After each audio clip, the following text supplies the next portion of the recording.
مدینہ کی رات خاموش تھی، مگر اس خاموشی میں بھی ایک بوجھ چھپا ہوا تھا۔ آسمان پر ستارے روشن تھے، مگر زمین پر کچھ دل ایسے تھے جو بھوک اور فکر کی تاریکی میں ڈوبے ہوئے تھے۔ انہی راتوں میں حضرت عمر فاروق رضی اللہ عنہ اکثر آرام کو چھوڑ کر اٹھ کھڑے ہوتے۔ ان کے لیے خلافت کا مطلب صرف دن میں فیصلے کرنا نہیں تھا، بلکہ رات کے اندھیروں میں اپنی رعایا کے دکھ تلاش کرنا تھا۔ اس رات بھی وہ سادہ لباس میں، بغیر کسی محافظ کے، مدینہ کی گلیوں میں چل رہے تھے۔ ان کے قدم آہستہ تھے، مگر دل بے چین تھا۔ وہ جانتے تھے کہ اگر مدینہ میں کوئی بھوکا سو گیا تو اس کی ذمہ داری عمر پر آئے گی۔ یہی سوچ ان کے دل کو سونے نہیں دیتی تھی۔ وہ ہر دروازے، ہر گلی، ہر سائے کو غور سے دیکھتے، جیسے کسی کی آواز ان کے کانوں تک پہنچنے والی ہو۔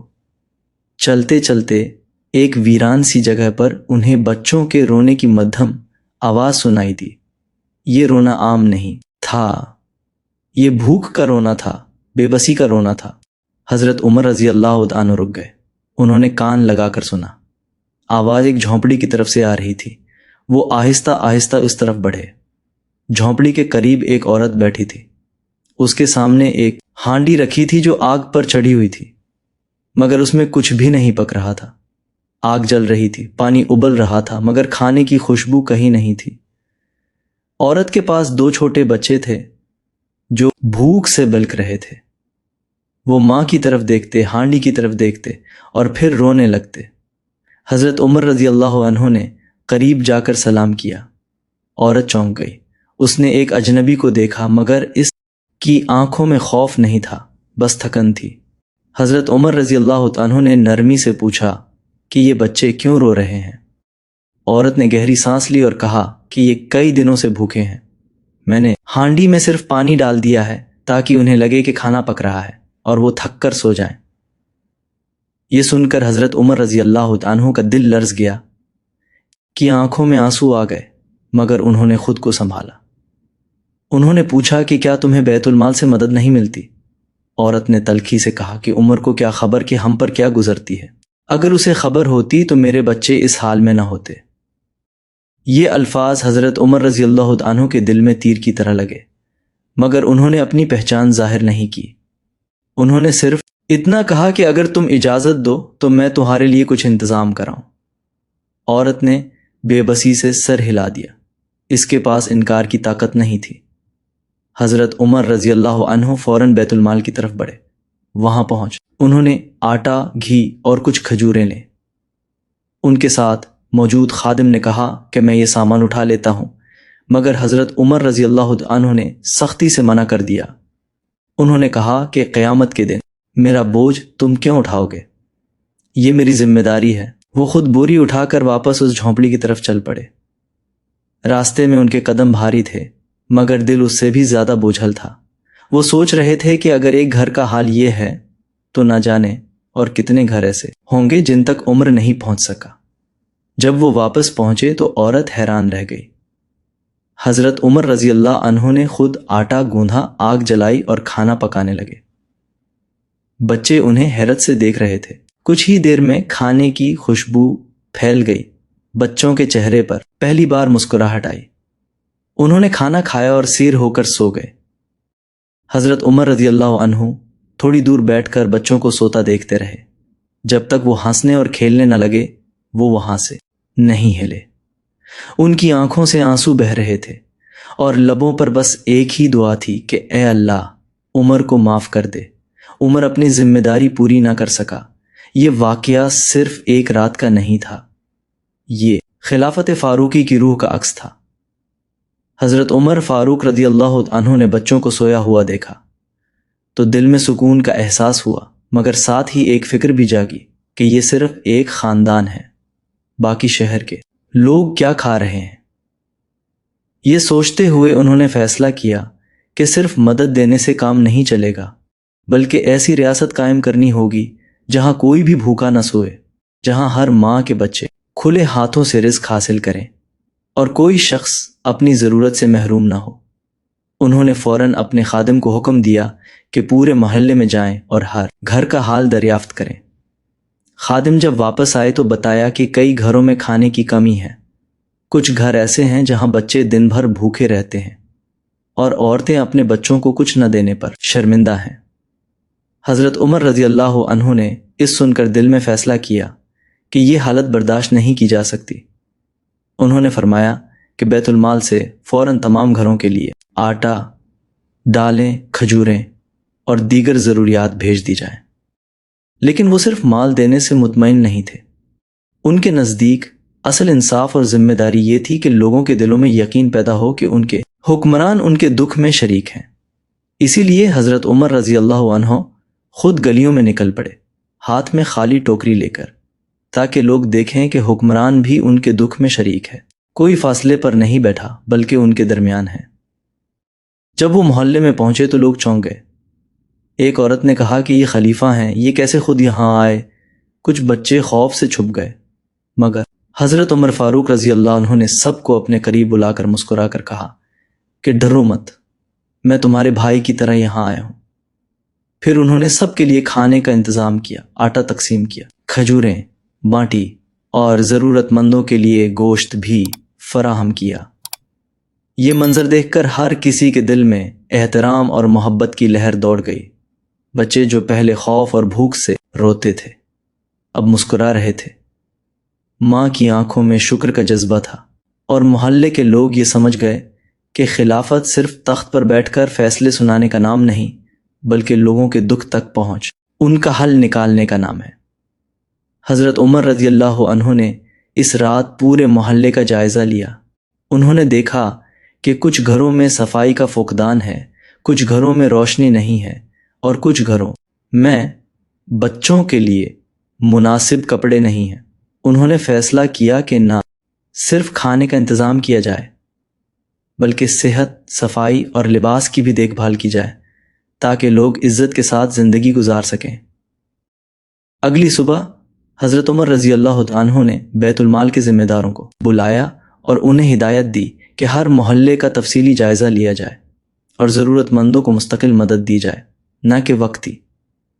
انہوں نے فرمایا کہ یہ کوئی صدقہ یا خیرات کا معاملہ نہیں، یہ ریاست کی ذمہ داری ہے کہ ہر شخص کو اس کا حق پہنچے۔ یہ سلسلہ مدینہ کے ہر محلے میں پھیل گیا۔ لوگ اپنے گھروں میں رہ کر بھی یہ بات محسوس کر رہے تھے کہ ان کے حکمران نہ صرف طاقتور ہیں بلکہ انصاف پسند بھی ہیں۔ عورتیں اپنے بچوں کو کھلانے میں خوف محسوس نہیں کرتے، بچے اب بھوک میں نہیں روتے، اور محلے کے لوگ اب صبح کی روشنی میں سکون سے سانس لیتے ہیں۔ حضرت عمر فاروق رضی اللہ عنہ نے خود یہ قدم اٹھایا کہ ہر سال کچھ دن مخصوص کیے جائیں جب وہ رات کے وقت محلے میں نکلیں اور لوگوں کے حالات جانیں۔ یہ روایت پورے مدینہ میں پھیل گئی۔ لوگ جانتے تھے کہ اگر کوئی مشکل پیش آئی تو خلیفہ خود اس کا جائزہ لے گا۔ یہ رواج اس بات کا ثبوت تھا کہ خلافت کا اصل مقصد عوام کی خدمت ہے، اور خدمت کا اصل معیار یہ ہے کہ حکمران خود لوگوں کے دکھ میں شریک ہو۔ یہ واقعہ نہ صرف مدینہ میں بلکہ آنے والے نسلوں کے لیے بھی مثال بن گیا۔ علماء اور صحابہ یہ واقعہ سن کر بیان کرتے تھے کہ عمر کا ہر عمل درس ہے، ہر قدم نصیحت ہے، اور ہر رات میں اٹھ کر دیکھنا کہ کوئی بھوکا تو نہیں ایک زندہ عدل کی علامت ہے۔ حضرت عمر فاروق رضی اللہ عنہ کے دل میں یہ یقین مضبوط تھا کہ جب تک رعایا بھوک اور غربت میں مبتلا ہوں گے خلافت مکمل نہیں ہے۔ اسی لیے انہوں نے بیت المال کا انتظام اس طرح کیا کہ ہر ضرورت مند تک رسائی ہو، اور کوئی بھی گھبرا کر یا شرمندگی سے مدد نہ مانگے۔ انہوں نے فرمایا کہ یہ نظام صرف مال دینے کا نہیں بلکہ عزت، محبت اور وقار دینے کا ہے۔ یہ سلسلہ اسی روانی میں جاری رہا۔ حضرت عمر فاروق رضی اللہ عنہ کی راتیں جاگ کر محلے محلے، گلی گلی، ہر گھر کا جائزہ لینے میں گزرتی رہے۔ وہ خود دیکھتے کہ بچے بھوکے تو نہیں، عورتیں اپنے بچوں کو کچھ دینے میں ناکام تو نہیں، اور کسی کے دل میں خوف یا شرمندگی تو نہیں۔ اس عمل نے مدینہ میں ایک نیا ماحول پیدا کیا۔ لوگ جان گئے کہ انصاف صرف عدالتوں میں نہیں بلکہ حکمران کے عمل میں بھی زندہ ہوتا ہے۔ یہ سبق آنے والی نسلوں کے لیے بھی روشن پیغام بن گیا کہ حکمران کی اصل شناخت اس کے عہدے سے نہیں بلکہ اس کے اعمال سے ہوتی ہے، اور سب سے بڑی عبادت یہ ہے کہ اپنے بھائی کے دکھ کو محسوس کرو اور اس کا حل تلاش کرو۔ حضرت عمر فاروق رضی اللہ عنہ نے مدینہ کی گلیوں میں چلتے چلتے دیکھا کہ ایک چھوٹا سا بچہ سڑک کنارے بیٹھا ہے۔ بچے کے ہاتھ میں ایک ٹکڑا روٹی تھا جو وہ بڑے احتیاط سے چبا رہا تھا۔ بچے کی آنکھوں میں بھوک اور تھکن دونوں صاف نظر آ رہی تھی۔ حضرت عمر نے فوراً آگے بڑھ کر پوچھا کہ تمہارے گھر میں کیا حال ہے، تمہارے والدین کہاں ہیں اور تمہیں کھانے کے لیے کیا مل رہا ہے؟ بچے نے ہچکچاتے ہوئے کہا کہ میری ماں بیمار ہے، ہم 2 بہن بھائی ہیں اور آج صبح سے کچھ نہیں کھایا۔ حضرت عمر فاروق رضی اللہ عنہ کے دل میں درد کی ایک لہر دوڑ گئی۔ انہوں نے بچے کو اپنے ہاتھ سے روٹی دی، اسے سہارا دیا اور پھر بچے کی ماں کے گھر کی طرف بڑھے۔ گھر کے دروازے پر وہ آہستہ سے دستک دی تاکہ ماں کو خوف نہ ہو۔ عورت نے دروازہ کھولا اور حضرت عمر کو پہچانتے ہی حیرت سے پیچھے ہٹی۔ حضرت عمر نے نرمی سے کہا کہ ڈرو مت، میں تمہارے لیے کچھ لے کر آیا ہوں۔ ماں نے آنکھوں میں عشق لیے پوچھا کہ یہ کون ہے اور کیسے یہاں آئے؟ حضرت عمر فاروق رضی اللہ عنہ نے جواب دیا کہ میں تمہارے درمیان آ کر دیکھنا چاہتا تھا کہ تمہارے گھر کے حالات کیسے ہیں اور تمہارے بچے بھوکے تو نہیں ہیں۔ اس کے بعد انہوں نے بیت المال سے لے کر لایا ہوا آٹا، گھی، دالیں، کھجوریں اور کچھ سبزیاں عورت کے حوالے کی۔ عورت کی آنکھوں میں شکر کی آنسو بہنے لگے۔ اس نے کہا کہ آج تک کسی حکمران نے ہمارے گھر کا حال نہیں پوچھا، آج تک کسی نے ہم سے یہ سوال نہیں کیا کہ تمہارے بچے بھوکے ہیں یا نہیں۔